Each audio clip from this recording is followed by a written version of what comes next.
Olá pessoal, bem-vindos! Eu sou a Carol e hoje eu trago para vocês uma receita sem glúten de flatbread, que é um pãozinho chato que você faz na frigideira, maravilhoso para fazer pizzas.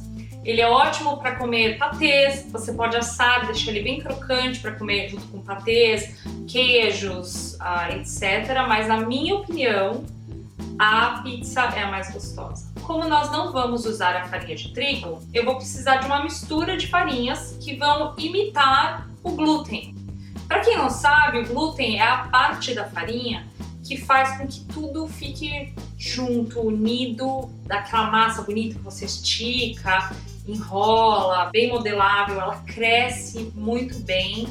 Quando ela fermenta, as bolhas de ar, que são criadas por conta da fermentação, o glúten ele consegue trap, ele faz uma casinha por cima das bolhas de ar, por isso que tem aquelas bolhas bonitas.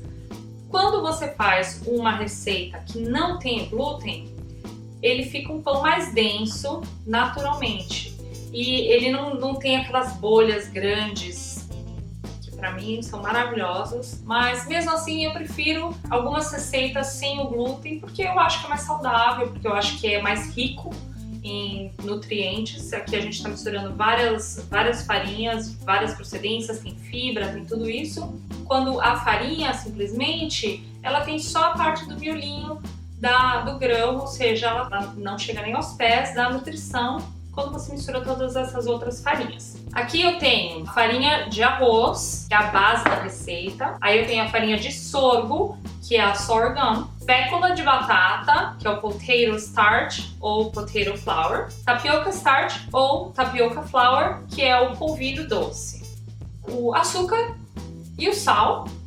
Para crescer, eu vou usar fermento biológico seco. Para dar a liga, você pode usar a goma xantana. Muita gente é contra usar a goma xantana, e se você quer ir de um jeito natural, você pode usar o psyllium husk, que é a casquinha do psyllium, que é uma sementinha, tipo um alpiste. Ela dá uma engrossada fenomenal. Minhas crianças sempre tiveram muito problema com o intestino preso, até elas entrarem na alimentação completa, e eu sempre dei para elas o psyllium husk, que na verdade ele absorve a água, não entra na corrente sanguínea, fica só no trato digestivo, deixa tudo úmido para que elas não fiquem ressecadas e fique mais fácil dentro do banheiro. E outra coisa importante, muita água. Vai precisar de uma vasilha grande, vai colocar os ingredientes secos, e aqui eu vou fazer basicamente uma mistura de 1 kg. Para essa proporção aqui, eu vou usar 20 gramas de psyllium. Então, se eu quiser fazer, por exemplo, 2, 3 kg de farinha já e guardar, a farinha ela é super boa para você fazer pães, bolos, é excelente. Aí você deixa o psyllium de fora e aí na hora de fazer, mistura o psyllium. Vou misturar tudo aqui.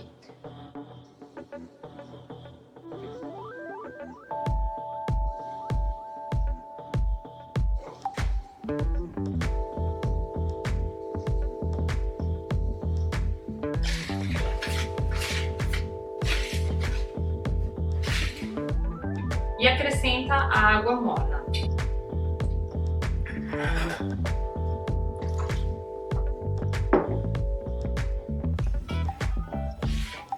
Depois que você tem ela pronta, se você usar o psyllium, você guardar ela até 2 dias na geladeira. Se você fizer ela com a goma xantana, você pode guardar até 5 dias na geladeira sem ter passado pelo cozimento. Eu faço ela primeiro na frigideira, faço um monte de discos, coloco na geladeira, num saco plástico, ou posso congelar também. No dia eu descongelo e depois eu esquento na air fryer ou até mesmo na frigideira. Ela fica mole, mas não tanto. Mas tá vendo? Ela ainda gruda um pouco na mão.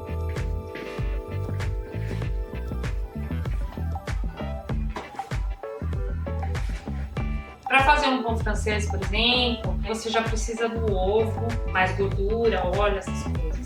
Olha, fica uma massa bem legal, vou até tirar aqui pra vocês verem.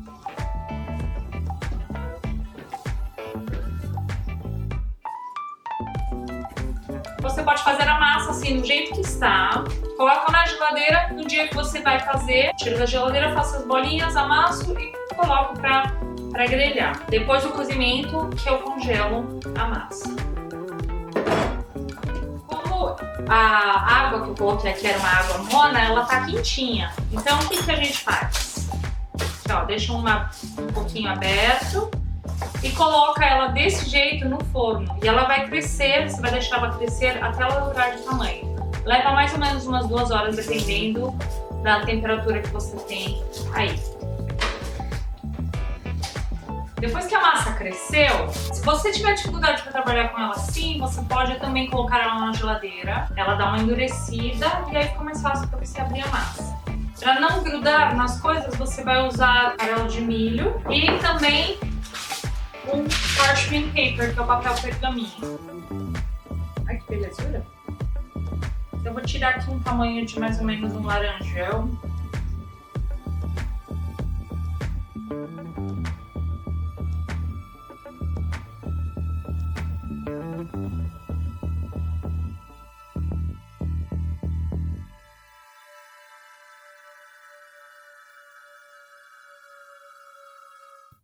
Pode assar no forno? Pode. O papel pergaminho, você coloca ele diretamente na forma, assar por uns 10 minutos mais ou menos, sem o recheio. Como ela é uma pizza que tem muita umidade, você tem que assar a massa primeiro e depois você vai colocar o recheio e terminar ela no forno. Então, eu prefiro fazer aqui, eu já preparo tudo, eu já deixo tudo feito na panela e aí depois eu só monto os recheios e termino no forno. Colocar um pouquinho de óleo na sua panela para não grudar.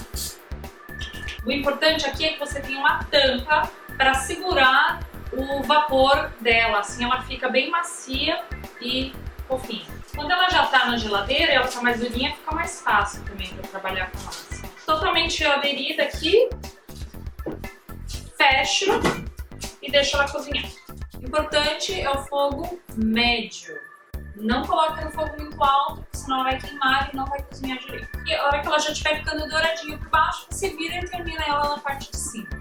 O cheiro dessa massa é bem similar ao cheiro da pizza tradicional. Você pode colocar um molho vermelho, ou então você pode fazer um pesto tradicional, ou então abacate.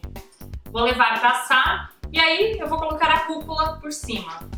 E o detalhe, você pode colocar ele assim, ó, diretamente na grade do seu forno, não precisa colocar a forma por baixo.